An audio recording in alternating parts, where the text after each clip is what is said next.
Here's a quick reassembly for DMullen, just to show how easy it is to take this gun apart and put it back together. So to take this part apart, you just slide until you're in full auto, lift up, go back to semi, lift up, go to safety, and slide out. Now, to get this in, it's very simple too. This wire right here can get clipped if you're not careful, so you want to hold this down, and right here you want to hold this down, but there's this little thing that comes up, this black little thing, that's where you want your wires to be under. So you put your wires together like this and just hold it. See, I'm holding it, and you slide this back in and start in semi.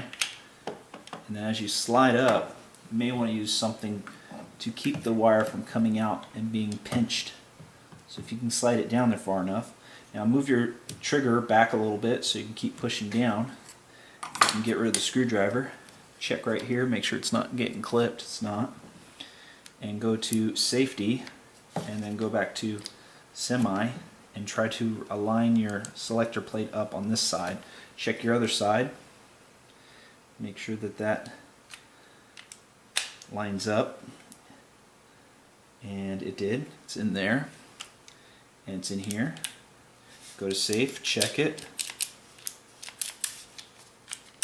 There's nothing being locked in place or anything, or it's too tight. See, look how easily that went in. Okay, so that's in. Oh, don't make the mistake of getting your wire locked right here like I just did. So you want to pull this back out for a second. And all you want to do is pull it up just a little bit front. And check your wire, make sure it doesn't get clipped. Okay, everything's good there. Alright, lock it back down in place. And you can see how easily the pin goes in. And then from this point, this is a little tricky. There's no screw in the front of the gearbox. That's going to go for this. And then what you want to do here is hold the two wires separated between the screw in the middle. You can see right here, there's a screw in the middle right here. You'll hold the two wires separated. The black heat shrink should be facing down. Facing down. So as it's facing down, you hold those two wires separated. It's going to make it a flat surface so this can drop right in smoothly. This you're going to want to fold back here in the back. See how I did that? And you're going to want to place your finger here to hold it in position. So these two wires are going to be at the top right there, and the other two wires are going to come right through the top of this. So you want to start with the back first, and the way you do that is you put it in like this and you slide down. So for me it goes this way. So I'm making this so I can see the wires as I'm doing it, and if you do it correctly, it's not very hard. You want to make sure that your two wires at the top here go under the selector plate.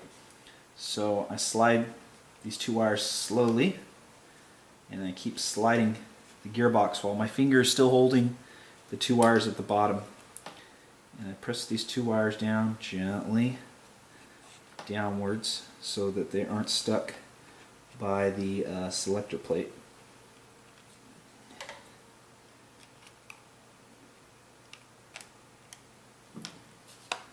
If you do everything perfect,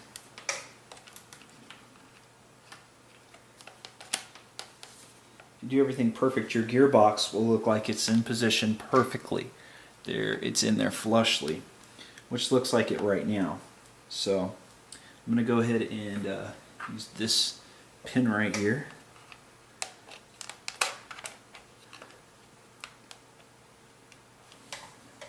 This is just to hold it in place. There you go. It's just to hold it in place. And then what you want to check now is your charging handle. if it's really hard to pull back or not. It's just a little stiff, but it works pretty well. Okay, so next step is to put on the front here. So this is a little tricky. This wire right here has to come up through a catch right here. There's a catch. So you can see right here. Your wires are going to go in between that and come up. That's the ones from the one touching the charging handle. So you're just going to pull them to the side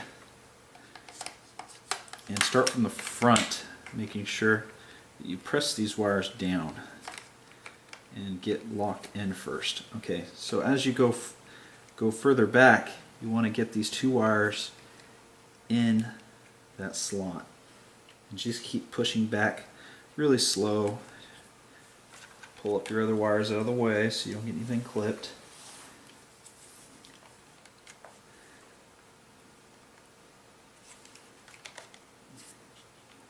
And if your wires are protruding right here, which they are, they need to go down. So you need to pull this back slightly and pull them to you.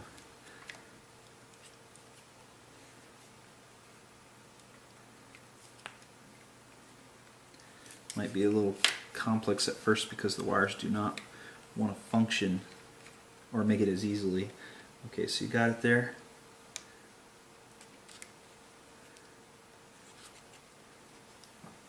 You can also push the wires down with the screwdriver. Just push it with this.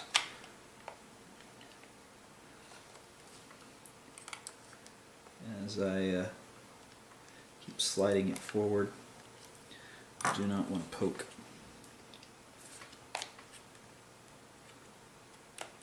You can pull the wire. As I pull it, it goes down in there a little further. All right, you want to make sure the hop wheel can move. It moves very easily. And the wire is down there, out of the way. You can move it out of the way with a screwdriver. Okay? Alright, and it's in position. It doesn't have to be perfect with that that notch or that whatever piece you call. It just has to be that you can see the hop-ups all the way back, pressed against the gearbox. Everything looks good. It's in position here. Then this is the really weird part. You grab your screwdriver. This one is going to be, I think, a T8, something like that. It's like an Allen key. It's really weird. And then where's the screw at? Right here. This has to attach to the gearbox and hop. There is a small hole right here. Right here. Okay, it's kind of hard to see. With the screw, you want to slide it through there. And while you're looking where it goes, you want to come upwards, because the screw goes upwards. Just keep turning until it goes in. You want to go up with it and to your left. It should start to screw in. Don't screw it if it gets real tight instantly. That means you need to back out and then go again so that it's straight. And you just want to keep tightening until it's tight. At the very end. It'll tighten at the very end. Which it is. You can check by trying to move the hop. Everything's perfect there. Okay, so now you just need to screw these three things on and then close this up. And the way you want to do this is you just want to slide your Dean's connector through with the 30 amp fuse.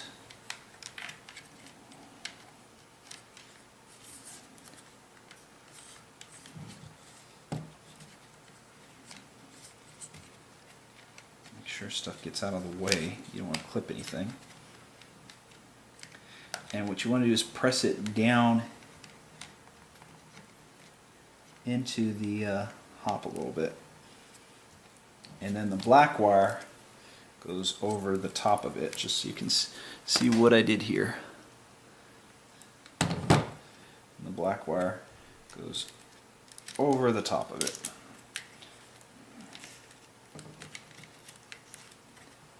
And you want to push those down into one section side. Okay? Now you're going to take this pin out, hold the gearbox so it doesn't move from its position, and slide this on very slowly. Okay? As you do this, you want to have a screwdriver to press the wires out of the way so they don't get clipped as you close it.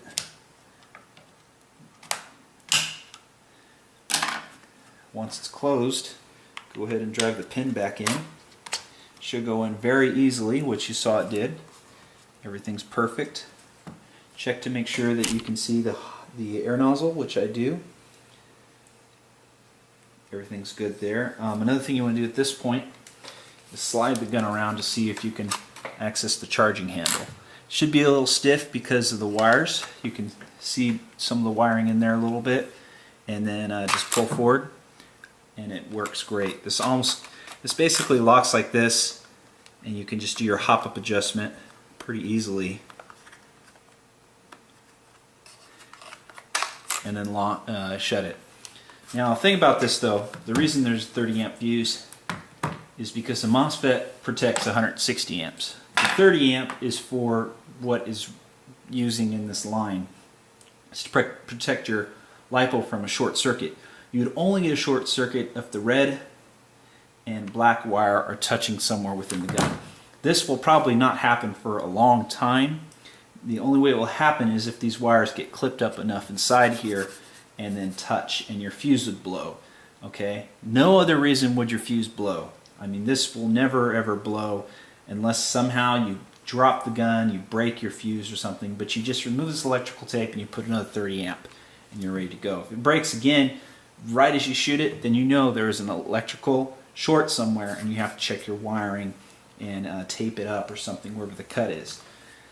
Okay, so to do this, flip this over here, and you want to screw in all these first. These just take a little time. Make sure you have these in order so you don't get them confused where they go, because you don't want to get the wrong ones. Short one goes in front, and then the two, I think they're both the same length, two long ones go in the back. And don't forget this. I'm in a hurry here because I got to go to work.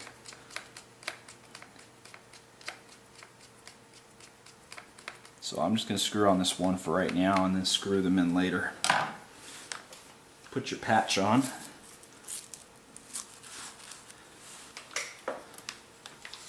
Flip this over.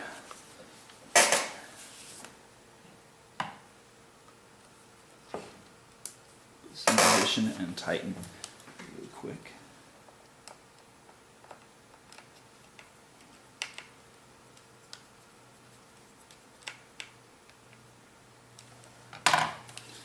Okay, so at this point you would do these other two screws, which I'm going to do later. And then once you got that done, this is not very hard, it's very simple. You can see doing all this is not very hard. You want to hook up the MOSFET first. The DIN's right here is just for the front. This is the back. This will take the trigger contacts and the motor. So you just turn this around like this. You loop it around this little, there's this little stocky thing that comes up. You loop it around it. Okay? Looped around it. And then you just plug this in here, and you take this and you plug it in too. Now be very careful, these little wires can break if you were to be very not fragile with them. I've never broken them, but I mean, if you just snap it on, don't care or anything. So you just want to hold the fuse, the MOSFET out of the way while you slide this on. Make sure everything is out of the way, and it's at the very top here. and it fits no problem. Put this in. Bam, you're ready to go. Okay, so there it is. You can check your wires in here, make sure nothing's clipping. Pull this back, lock it forward. You can see the gun is ready to go. Not hard to put back together. I wanted to show how much of a difference there is in sound after doing modifications with the hop. I've noticed that it seems to be a lot smoother in there because the way it's acting through the gearbox. I'm thinking the air nozzle was probably hitting the hop-up chamber, not sure, but here's the sound just so you can hear it. It sounds really smooth.